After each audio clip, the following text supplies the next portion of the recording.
Hey everybody, it's Mike over here at Growtopia, and I'm currently going through looking at everything we have. So I started harvesting already some celery, some chives, I got some green beans, garden beans, I got some basil.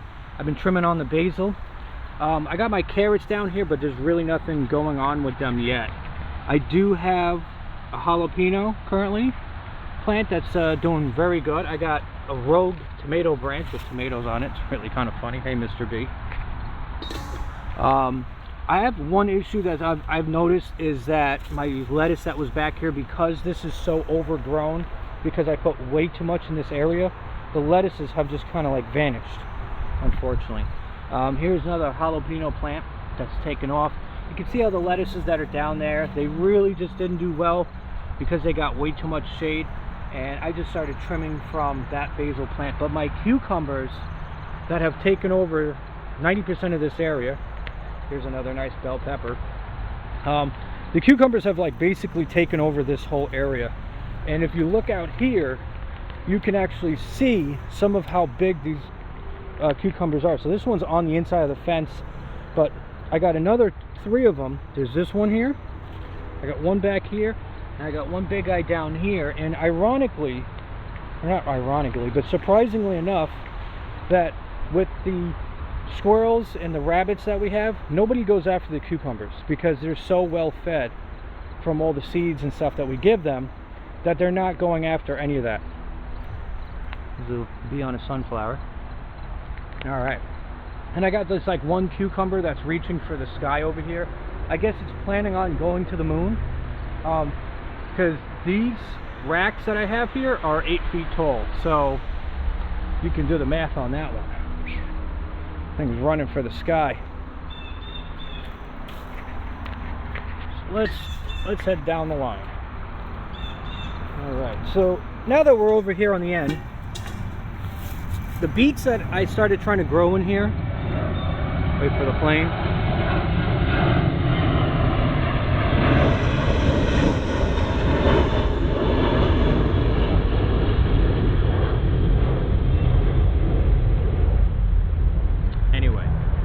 So the beets that I tried growing in here that everybody kept telling me, oh, you got to soak them in water and stuff, they really took forever to take off, and they're just barely doing anything. So I am definitely not doing that again next year.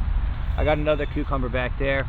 In here I got these, I got some purple top turnips that are on here, growing on in here, and over here I got some French breakfast radishes. So I'm gonna just pull one up. You can see what we got with these guys. Now, I'm not exactly sure when they're going to be ready for harvest, but let me just grab those and see exactly what they look like. Now, I had an issue with, unfortunately, my sunflower. The neck of it broke, and I tried to put a splint on it and to try to help it come back, from what I've heard, and it seems like it didn't do any of that at all. All the flowers, you know, the flowers are dying off, and I guess I'm just going to have to sacrifice it, cut the head. But the great thing about it is that these stems, when they dry out, they become very stiff and strong, and you can use them to hold up your other plants that are kind of a little weak. So as we carefully migrate into here, start showing you guys some other stuff, and talking about the word overcrowding, unfortunately this is what's going on in this bed. There's so much overcrowding and fight for nutrients that they're all really struggling to survive in here. And as you can tell, like, I got another carrot down here, a purple carrot. I got another carrot in here as well. I have this monster that I'm holding on to right now is a basil. You see how big this basil plant is. So just like before, and like everybody else talks about, is you want to go in and trim your basils. So I love using basil with steak, so I'm just going to go in there, and you want to trim it right above the hands of it, you know, as it splits off, like such. And in about a week or two, what will end up happening with it is it will just stimulate it to constantly keep growing, and I'll just get more and more basil. And basil is great. We use basil literally almost in everything under the sun, so it's not like it's going to go to waste. Here's another basil one in here. I'm going to have to put you guys somewhere. See if I can stick you here. Okay. Grab that one. And then I got a small one down here. I'm just going to do the same. Okay. That is insane. I have so much basil growing on in this section. What we have also growing on in here as well, as we go back into this little corner, is if you ever see like these leaves, hold on, let me put my snippers away before I snip myself. And I want to show you something else while we're in here. So I have just a tomato plant. This is just considered a tomato. Now, this tomato plant, as you see, there's 3 stems on it, which is the #1 reason why I tell people do not kill the plants when they're growing. I have 3 tomato plants growing in one location from slicings. And look how big these tomatoes are. I mean, look how many are on just these 2 plants. And then look at the size of this one. I mean, this one's like the size of a Granny Smith apple.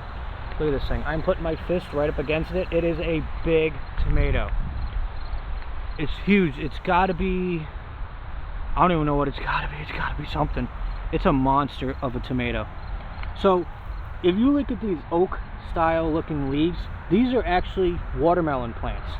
So down here, I'm going to grab it very carefully, as you can see the baby watermelon. See how small that little guy is, right? It's pretty cool. And it's just growing in this massive little cluster here, because we got the borage, which is back there, which is the flowers. And then we got like squashes in here, we got watermelons in here. We got everybody just in such a tight cluster together that it's insane that they're just all somehow like coexisting with one another. I'm just gonna carefully step through here so I don't squish anybody. I mean, look at this tomato over here. We have another monster tomato. I mean, this thing is huge. It is a huge ass tomato. Okay, now we're on this side here, going back down. So this tree that I have here got attacked by a squash, and the squash is down here, as you can see. And you can see the, if I get the leaves to move over, you can see how it is to the size of my hand. Okay, that is a spaghetti squash. It is a massive, I gotta get out of this corner before the plants either grab me or I get attacked by a bunch of bees. Okay, now that I'm out of that little hidey hole, so you could see how all this stuff just kind of just clustered together. Now, for some weird reason, my cucumber has like kind of died off. Not cucumber, I'm sorry, my cantaloupe. But this is, you know, the fruit left over from it. I'm just going to let it keep growing and see what happens to it. Obviously, I got my peanut plant. I got 2 peanut plants in here. But those are the cantaloupes. And the cantaloupes kind of seem like they just kind of didn't do good. I do have celery in here. For some reason, the celery got like a little discolored. I'm not sure why this celery got discolored that's in here, but it kind of did happen. And some other things that didn't take off, like I had a zucchini here, kind of died out. And then I got a pumpkin that just didn't do anything. And then there's another cantaloupe back there. So I feel like it's a mix of just, I have too much stuff in a small area. I got some raspberries that are over here as well. It's a nice cluster of raspberries. Let's see if I'm gonna just grab a couple of these out of here.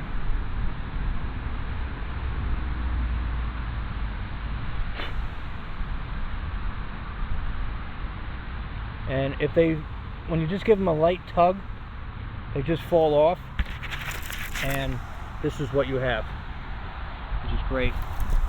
See, now over here we have another lettuce, and this lettuce that's gotten mix of partial sun and shade is doing a lot better.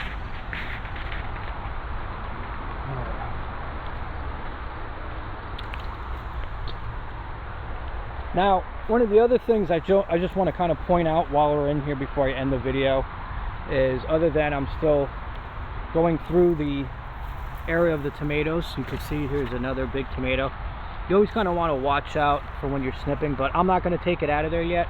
I'm just going to leave it in, because I don't mind letting these tomatoes ripen on the vine. We have so many of them. And look at these yellow tomatoes over here. This is a yellow plum tomato plant. So these yellow tomatoes that you're seeing that are yellow, we're actually just going to snip them out now. 1, Stop it, wind. 2. I gotta find the one that fell. There it is. So this is a yellow plum tomato. And like I said, it is a yellow tomato. And it's great to have different varieties. Look how vibrant that yellow is. It's awesome. It's always good to have like different varieties and stuff, just because it just kind of makes things more enjoyable when you're actually going through stuff and you're looking at it, and it's more exciting to just see how many different varieties there are and like the flavors of them. Now back here we have more of the garden beans, as you can see here. Got some nice big ones here. We got another borage. Got some borage that's floating around. I think that's a borage or it's a weed. It's hard to tell with that. Definitely I got some weediness going on. So obviously there's going to be a lot of weeding when it's time. I got my Thai basil that's back there. So I'm just going to grab that guy as well.